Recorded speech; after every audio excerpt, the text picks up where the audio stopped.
Originally, the neutral form of the Greek word alabastros was used to designate an alabaster flask with a long neck. When the contents were used, the neck was broken. Typically, these flasks stored oils and essences. The term was also used to refer to any flask with the above-mentioned shape, regardless of the material it was made of. Alabaster itself was a variety of calcium carbonate produced by natural deposit and hydrated. There is a difference between ancient alabasters and more modern ones.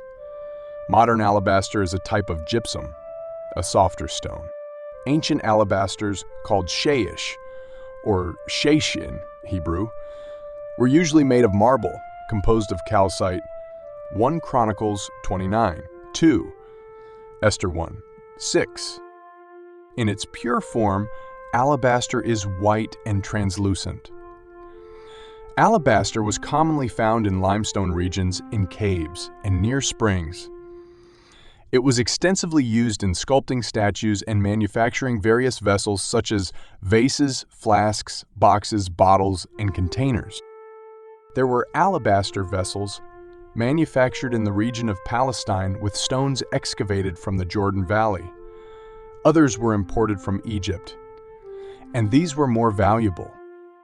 The alabaster flask in the Bible.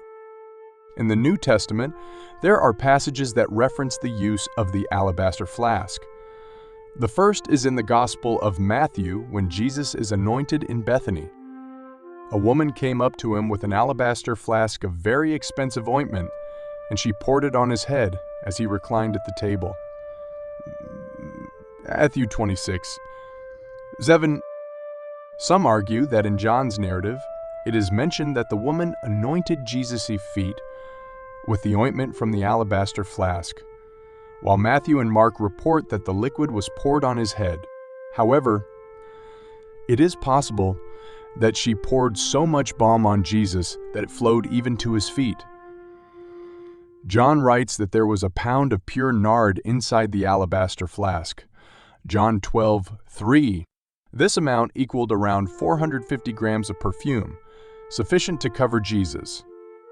The liquid the woman carried in the alabaster flask was pure nard. Mark 14:3.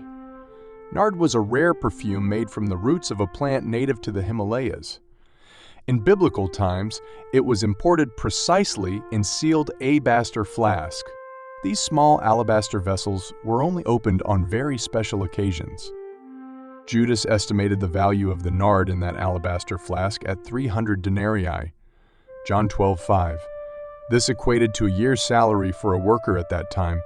This amount was also likely 10 times higher than the payment Judas received for betraying Jesus. The alabaster flask is also mentioned in a reference in the Gospel of Luke, Luke 7:36. 50. Luke speaks of a sinful woman who anointed Jesus' feet with spices from an alabaster flask. It is important to note that this woman should not be confused with the woman mentioned earlier in the accounts recorded by Matthew, Mark, and John, despite the obvious similarities. The woman mentioned by Luke indeed had her identity concealed. It is commonly interpreted that this woman was a prostitute. However, in the original Greek text, the expression was a sinner translates a term that does not necessarily mean she was a harlot. The text only makes it clear that she was well known in the village for her bad reputation. Additionally, in Luke's account, she already appears as a repentant woman. This means that whatever the woman with the alabaster flask had done, she was no longer engaged in such actions.